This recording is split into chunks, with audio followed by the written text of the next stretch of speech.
You know, they teased that they were going to be doing a lot of game redesign and a lot of job redesign. Let's talk about the game redesigns, because they weren't bluffing. What's up? Hi, I'm Eagle Falcon, variety streamer on Twitch, and I play a lot of Final Fantasy. The North American Fan Fest is currently going on, and they already wrapped up talking about all the things they plan on changing so far, with leaving us with a lot of not details to go ahead and talk about. This video is going to focus on just game design. I have another one planned talking about the job changes specifically. I'll probably refer to the job changes. I don't script anything, so this is all going to be off the cuff based on the slides I prepared. But, you know, that's going to be that. I also want to give a huge shout out to the FF14 Reddit Discord that made acquiring these screenshots infinitely easier. I cannot thank them enough, because this was fantastic. Anyway, let's get to some of the game design changes. They first off wanted to go ahead and point out the fact that this game has existed for a long time. This whole thing started way back in, I believe 2011 was when the original started. But realistically, nowadays, we look at the official start of FF14 with A Realm Reborn back in 2013, which is when the game really came out. It basically, the 1.0, we'll call it a beta test. Yeah, that's what we'll call it.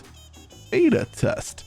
Anyway, and you know, we're now closing on 2026, or now 2027 when Evercold actually comes out, and they've pointed out that we're kind of fighting off fatigue here. We're struggling here, because there is something nice about the simplicity of just go ahead, cap out your weekly tomes at 450, do the same couple of dungeons, etc., etc. But at some point, especially if you're dumb enough like me to have an alt, it gets so freaking dull grinding out your tomes on most likely 2 dungeons, because expert roulette's the best way to get tomes, and there's only ever 2 dungeons in it. It gets draining, and I think that's what led to a lot of people not playing during Dawn Trail, is that fatigue combined with the MSQ not really landing for a lot of people. That and suddenly being Cyberpunk, that was a weird choice, but I digress. The point is that they want to take things to the next level here in Evercold and moving forward from here on out. And it all starts with this FF13 looking interface. Holy smokes!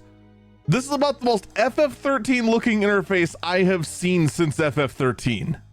This is a real choice made by real people. I'll say that much. I mean, I have a lot of thoughts about this interface, all right?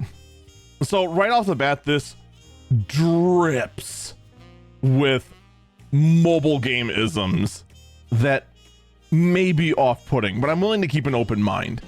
We got like an activity level thing going on in the corner. We got a battle pass on the bottom that's showing our gear progression, but also general rewards, apparently, which includes, what do we got down there? A scroll of some kind, some sort of box, an orchestrion roll, an emote book, and a mount.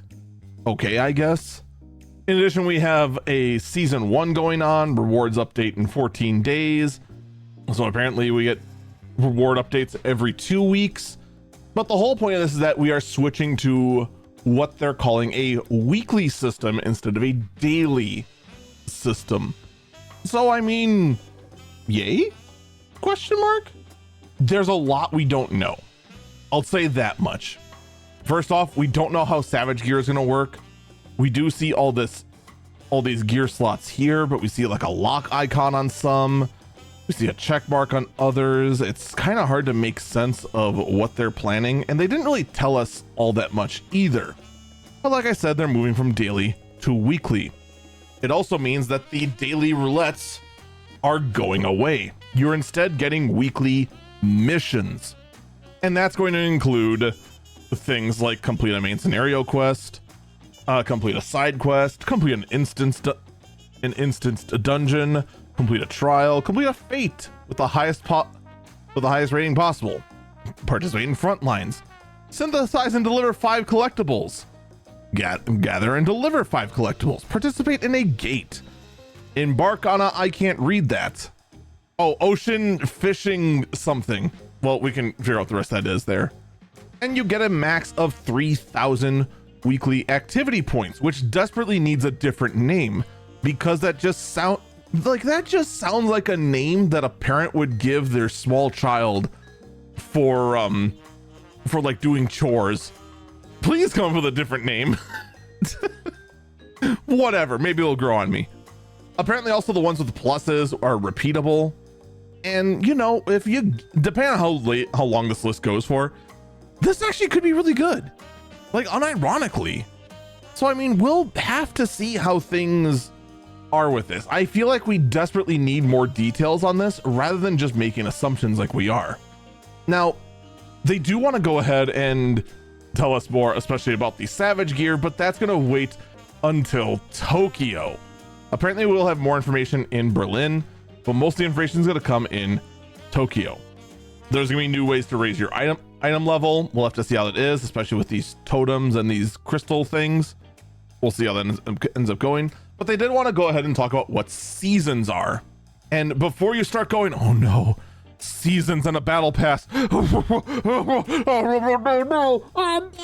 it's all over. Going free to play. It's not. What all seasons are pretty much what we've called tiers. A new tier begins at X.0, X.2, and X.4 when there is a gear reset with a new Savage and 30 new item levels are introduced. And then there's a catch-up patch after that. The even and odd number patch is 1 season. That's it. They just put a name on it. But realistically, we've had 3 seasons per expansion. I want to say since always. I think even A Realm Reborn had that, but I don't know for certain. But yeah, we've had this for the longest time. Don't panic. Now this character screen, you also can customize and actually have different poses on it as well. So you can really make it your own.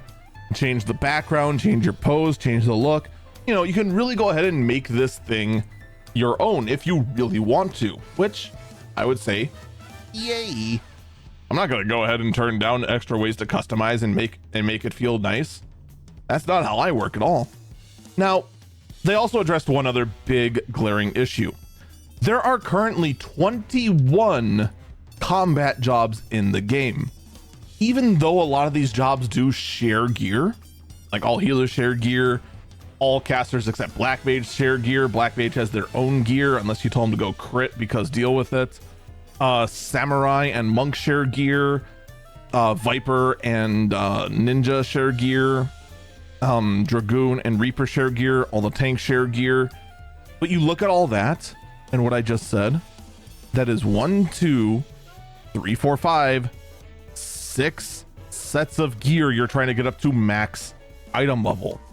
7 if you're going to be a purist and make sure you have casting speed Black Mage. So things get kind of awkward in that regard, because especially with weekly lockouts, this takes forever to get completely done. Heck, if you don't craft any gear, you can spend the entire every single week, and I'm not exaggerating because I actually tried to do it this patch, every single week with the normal raids, trying to get people to the basic plus 10 item level for the patch. Not to mention that I'm not even close to being done getting everyone their plus 20 tome gear, and I haven't finished the Savage tier yet because I work full time. It's a problem, and I don't even have anywhere near enough Savage pieces yet. We got people up to 730, not by a long shot. Not to mention the tome up stuff. Like, it is just a hot mess to try and gear up all the jobs if you have all 21 jobs. So the armory system update they're wanting to do is to provide a way to make it so that all your other jobs can share the same item level as your highest, as your main. So if you're, say, a red mage main and they need a tank, you're not SOL. You can just swap over to tank and just fit in as needed, assuming you can go ahead and read the fight correctly. This is huge. I don't know how it's going to work as far as substats go. I'm very curious, but guess what? We have to wait until Berlin to find out about that. So in the meantime, we have to wait and see. In addition, they want to add another element of customization, and that being character action skins. The ability for your actions to go ahead and look differently. I wonder where they got that idea from.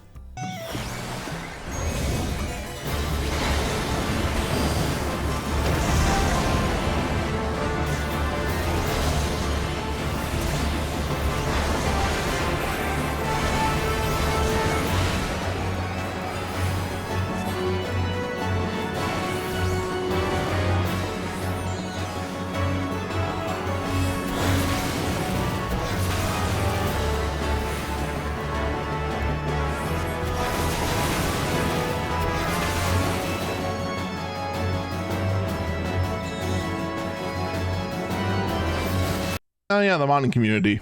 Yeah, that makes sense. Of course, more details for that are going to come to Berlin. They are also going to be updating the color picker for eye, hair, and skin tone, giving much more flexibility. Including, we have here a dusky blue here. We've got a very red Makote. We have a whole lot of highlights and whatnot that we saw in S9.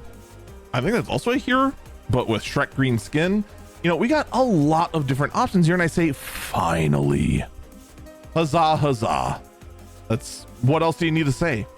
You can also now layer face painting and eyeshadow. Before they both took up your face painting slot, so you can layer different aspects of face painting if you so choose. There is also going to be the ability on certain pieces of armor for certain aspects of it to be removed. I imagine it's not going to be nearly as customizable as you hope. The effect here is that we see like the shoulder pauldrons being removed, this cross belt that looks very Steiner-esque being removed, the metal I forgot what the actual term is, but like the metal skirt also being removed. I imagine it's gonna be one or two toggles. Don't get too excited. Like, there's not going to be one toggle for each of these. I think it is just going to be like one or two max, I think. So yeah, I mean, we even see it here with this dress here with the arm things that I don't know what the term is for, even though I should, as well as the big brooch there as well being removed. You know, they're adding more elements of customization. Thank God. Also, thank God. They want to improve public fields. Holy smokes. The big thing they wanted to go ahead and introduce was what they called dynamic fates. And when we asked, what does that mean? They said, talk about in Berlin, LOL. Okay, then. That's great. Man, that Berlin place is gonna be packed, huh? In addition, they're gonna be looking at the other raid content, including adding a third difficulty for 8-man raids. Now, I imagine what we're going to see, and they didn't tell us this, mind you. They did not tell us this. They said, wait. When we asked about difficulty, they said, wait for Berlin. What I imagine this is going to be is that we'll have an easier difficulty than normal at the base, a harder than current normal difficulty at mid, something very similar to Criterion Advanced. It might even just be called Advanced. And then, of course, your highest difficulty with very little room for error, being the Savage at the very top. They also want to adjust the progression routes for 24-man raids. That we have to wait until Japan, unfortunately. We'll have to wait and see how that goes. And they're also adding all new types of battle content. Will we be seeing another chaotic? I don't know. Are we going to be seeing Quantum make a return? I don't know. Most likely, we'll have to wait till the Berlin to find out. Of course, the level cap is going up to 110. No surprise there. There is going to be 2 new jobs. You thought I was going to wait until the job one to talk about it. No, we are getting a new tank job and a new fizz range. They did go ahead and tell us it is a fizz range. And, well, I forgot to include the hint. Whoops. The hint is that they showed us that Yoshi was wearing a shirt that said, "Guess who's back?" And it had the guy from Cape Westwind, the guy who had 2 shields, which had like cannons built into the shields. So it could just straight up mean, hey, he's coming back. He had nothing more clever to show. Or it could be some super deeper, stranger mystery. Who knows? Maybe it's completely unrelated to our tank job. And the hint for the shirt is that, oh yeah, cannoneer. It could just be one wild bit of misdirection. Who knows? But it seems safe to say that gun shield is going to be a job that makes a comeback in this game. Who knows? Who knows? They did also say, as I kind of mentioned earlier, they do want to revamp treasure hunts, fates, and the hunt. They've all been pretty stagnant for a while. But of course, we're not going to know about that till Berlin. There's going to be new dungeons. No news on that. There's going to be new threats, including this awesome, like, saber wolf cat thing with swords in its mane and a wind priest. Now here's the thing. The 8-man raid, ultimate and PvE updates, we're only going to hear about them in Berlin. We're not going to hear anything about them today. Though they did tell us that the new ultimate raid that is coming out this patch, is in fact Kefka. We did get that confirmation. They are going to be making an update to duty support, potentially allowing you up to 2 people queuing in for duty support and then filling the rest with NPCs. So if you just have like you and a duo and don't want to deal with anyone else, you should be able to do that. Neat. The new Alliance raid, though, this came out of left field. You know what the new Alliance raid is? You're not ready for this. You're not ready for what the new Alliance raid is. I'm telling you, you're not ready. It's Evangelion. Remember when the Alliance raids were contained within the universe of Final Fantasy XIV? Remember the Crystal Tower? How that ended up being a big role later on? Remember the Void Arc? Expanding on how the Void Scent interact with this world? Expand with the Sky Pirates. Remember how they managed to shoehorn Evil East in? Nope, we're just gonna get more like Nier and FF11, I guess. Oh, remember Mists of the Realm? Oh man, Mists of the Realm was so great. Easy raids, but man, they were so great. But no, we're just going into non-canon silliness. I'm a little disappointed. Because the writers are great when they're allowed to just tell a story in universe. It annoys me. The raids are probably just gonna be fun. They're gonna be great. I mean, it just is what it is. I'm just tired of this, but it is what it is. I mean, really, we know it's just an excuse to get cat girls in the plug suits when push comes to shove, realistically. But in any case, that's all I have to talk about here. If you like this, please give a like, subscribe, and I hope you have a good day. Bye-bye.